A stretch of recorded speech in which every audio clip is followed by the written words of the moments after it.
Dear friends, welcome back to Data Analytics Talks.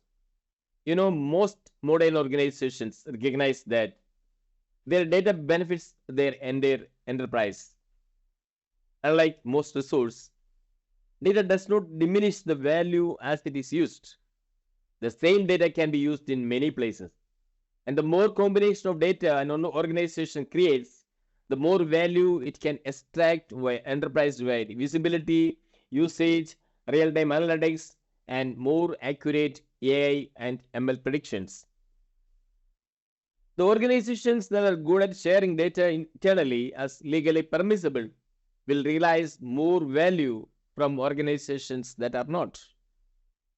So while we are good at data warehouse, data lake, understanding the evolution of data mesh architecture and current stature can really help you grow in our career. So this session is all about looking into the data mesh, understanding its past and the benefits and the way forward. So let's begin.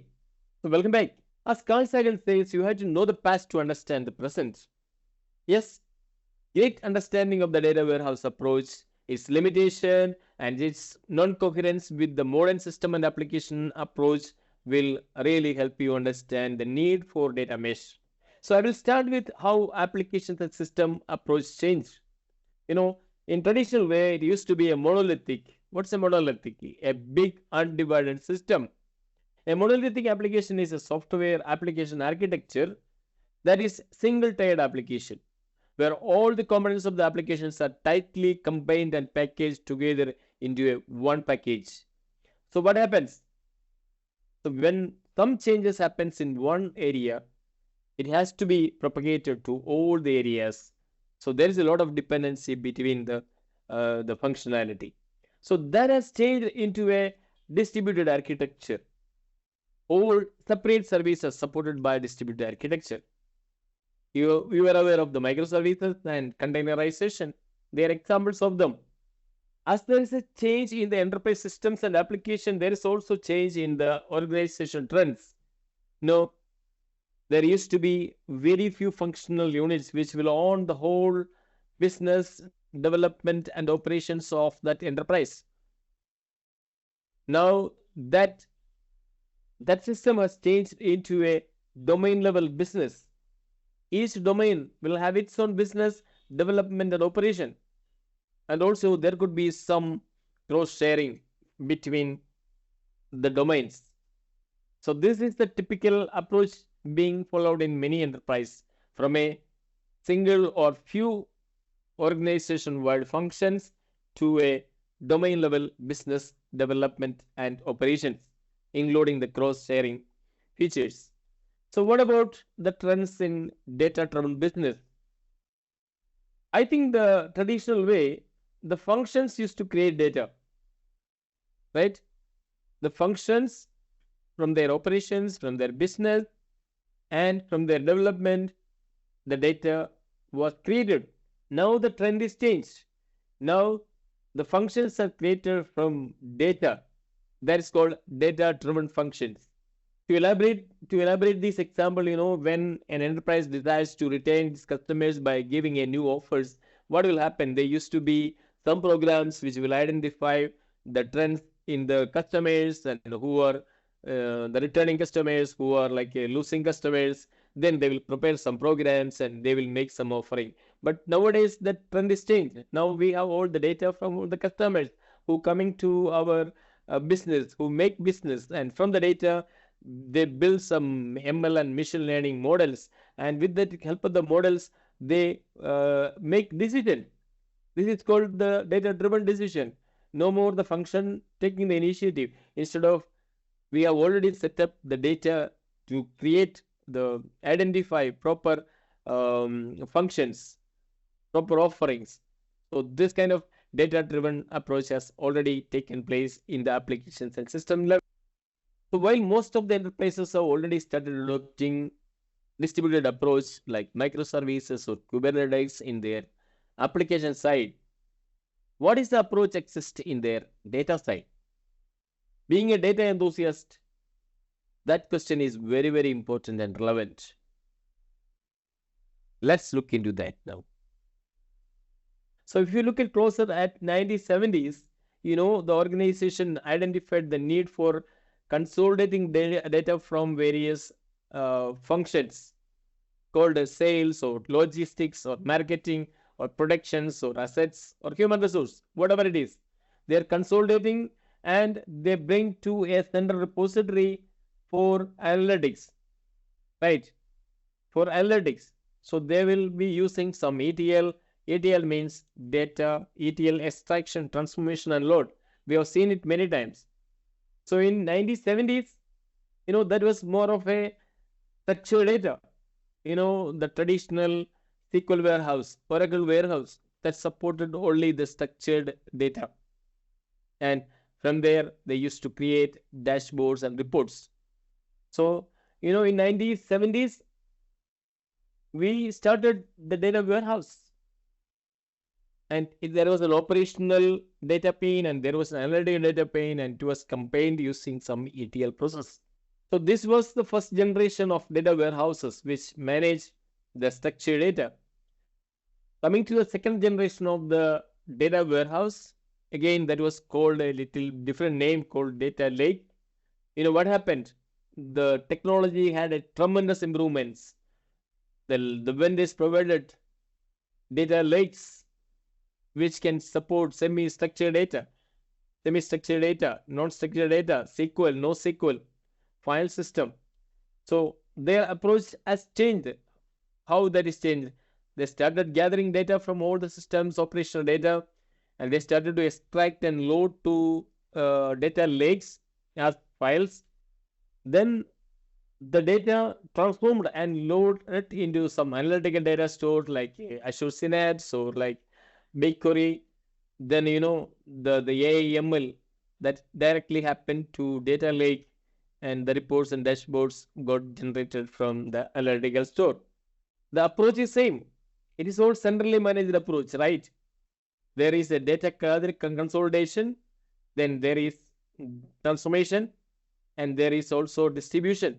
But this centrally managed system did not make any change. So in the first generation, centrally managed, second generation also centrally managed, and you look at the current system, yes, the technology landscape has improved a lot. A lot of add-ins happened. We have the event hubs, we have the streaming, we have real-time analytics, we have machine learning, we have all kind of flexibility now. So, but what happens? There is again a operational, there is also a analytical plane, and there is a ETL side. And again, if you look at the pattern in generation 1, generation 2, and current generation also, it's all centrally managed, right? Only just the technology and the terms got changed. That means from the data approach has not changed from the monolithic. It is still monolithic. It's still centralized. If there is a change at this point in any of these input, the whole system has to accommodate that change, right? So we have seen that the approach existing in the data side is still centralized, monolithic, like data warehouse or data lakes. Are there any challenges? So let's look into the major challenges of the traditional approach to data. The first challenge is data silos. So what's the data silos? Due to speed of the business and lack of adaptability of the central data architecture, some team or department will have their own data source and their own system. This leads to data silos. For example, we have multiple departments and the data is being stored at a data warehouse by a central team. So most often there could be delays from the central team to make their support. That means then they will start creating some local systems here. So which is never gone into the data warehouse. It becomes a data silo. So this is a major challenge from a centrally managed data warehouse. So another major challenges of the centrally managed data warehouse is about the data ownership. Who will own the data? The data is being brought from different departments, different functions, and the IT team normally manages the data warehouse. And who is responsible for the data quality? Who is responsible for the data governance? Because they come from different departments and they are less aware of the data quality needs of their functions. So this is the big challenge being faced by the centralized data warehouse teams. And also they are unable to make enough support. No, when a centrally managed data warehouse, the team may be very small, maybe one, two, three, four people consisting a central team, but they get queries from the whole enterprise. It could be CEO, it could be CFO, it could be a marketing department, it could be some sales department, but this small team has to support the queries from in their enterprise. That's a big challenge. So we have seen that there are many challenges, some of them very critical. So what is an alternate approach to solve these major challenges or challenges? So we have a solution. Let's discuss more into that. So what is the solution? So centrally managed system has so many defects. And already the applications and systems are moved into distributed system.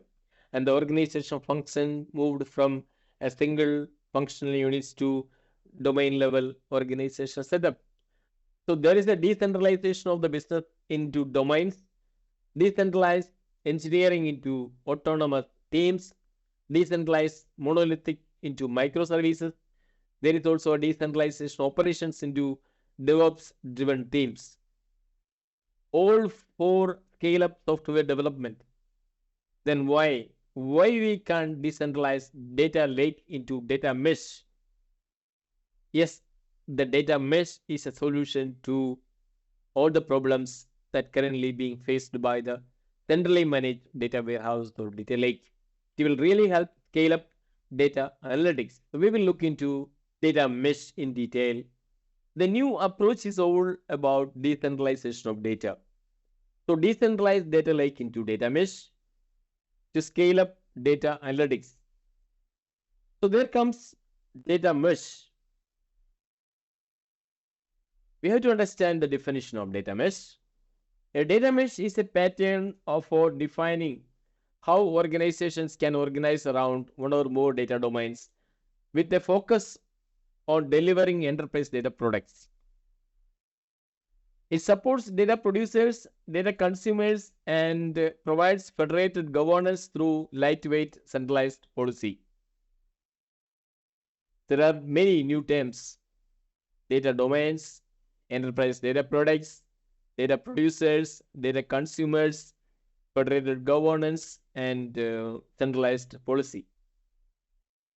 So data mesh is essentially an approach where instead of centralized data team owning the end-to-end data pipeline, every data domain team owns the data end-to-end, while also collaborating to ensure data quality and consistency across the organization.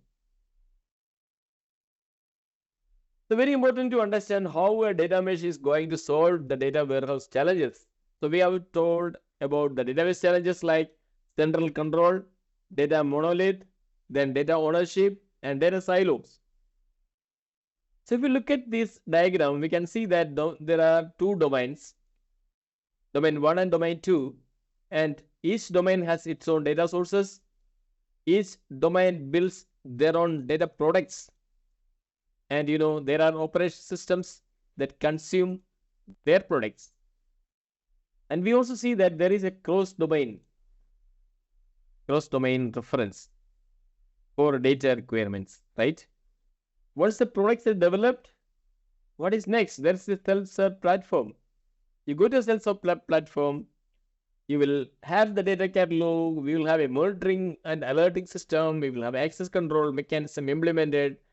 There's a computer mechanism, the storage will be there, there's a developer experience, and also other platform capabilities also we can find in the self-serve platform. There are many platforms you can go to the platform in the organization and see which are domains have published their products, and that product is relevant to you. Subscribe to the product and start using it. So it's more a decentralized approach. There is no central system which is going to govern the whole thing. Now it is decentralized to each domain. The sales team will have their own, marketing will have their own. So let's further understand some of the principles of data mesh. There are basically 4 principles of data mesh: the domain ownership, data as a product, self-serve data infrastructure, and federated computational governance. So we will understand each of them. But before that, why there are 4 principles? Why not one? Because each of them complements themselves. When domain-oriented ownership works with the data as a product, you can see there is going to prevent data siloing. When data as a product works with self-service data, it reduces the cost of ownership. It empowers domain teams. Again, you say a domain-oriented ownership works with self-service team.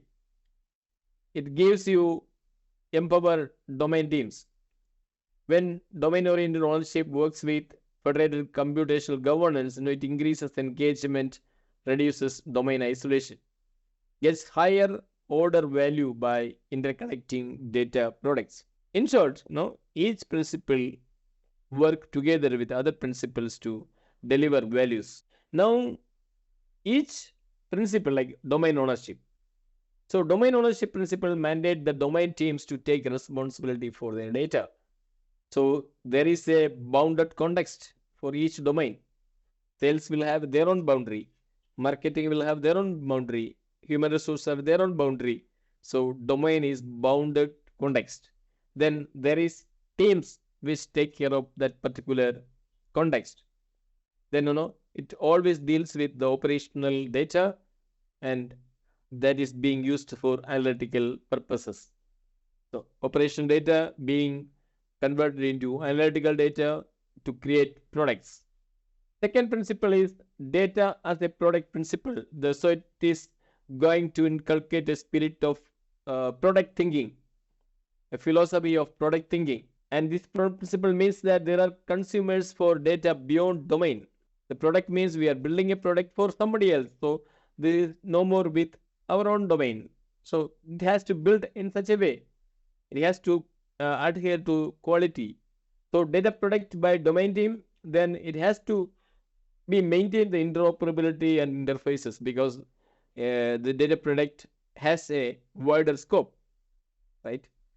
Thirdly, we have a self-serve data platform.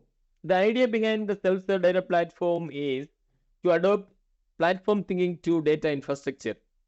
We'll have a domain agnostic, we'll have a data platform team, and it will have a self-serve data platform which will have data cataloging, storage, discovery features, governance, quality check, everything. So third principle is self-serve data platform. And finally, we have a federated data governance. Why we need a federated data governance? A federated data governance principle achieves the interoperability of all data products through standardization, which is promoted through the whole data mesh by governance group. So it will have a context mapping, governance group, and policy automation. We have domain ownership principle, data as a product principle, self-serve data platform principle, and federated governance principle. So once we have seen the principles, we are coming to the important part of it, that is data mesh architecture. So when you see the architecture, everything is centered around domain. Domain, I already mentioned, domain is a department, could be a department, it could be a marketing department, sales department. So they start with the operation data, they build their systems, then they produce operational data.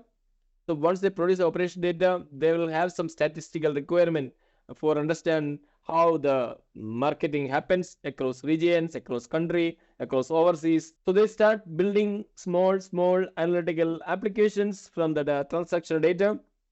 Then they may need more additional data to complement them, maybe from finance team. So they go to the finance team, finance domain, and they start consuming the finance product. So they have internal data and they have external data. Then they finally build their own product, because The data from the market is no more their own. They have to share with other teams, right? The sales team maybe, the HR team maybe. So then they will produce data products, data contracts. The data contract details how the product is being used, what is the interoperability, what is the policies to be observed, all those part of the data contract. And the other domain team starts consuming the product developed by this domain.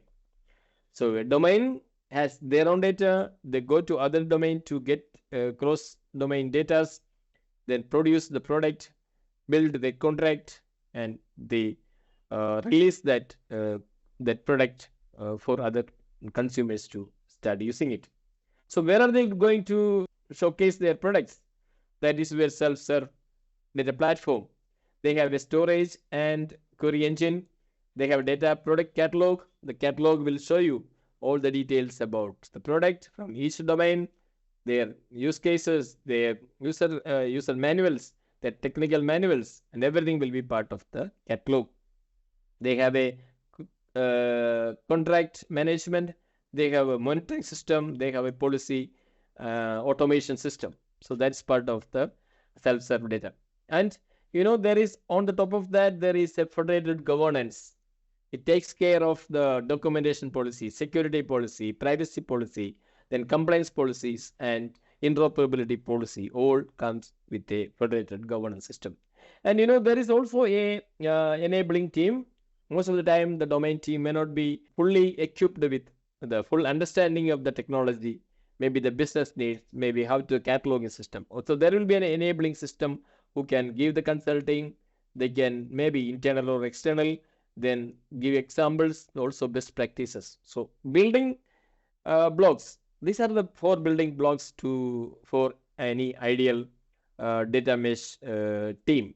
And this is the architecture. I hope you understand this architecture well.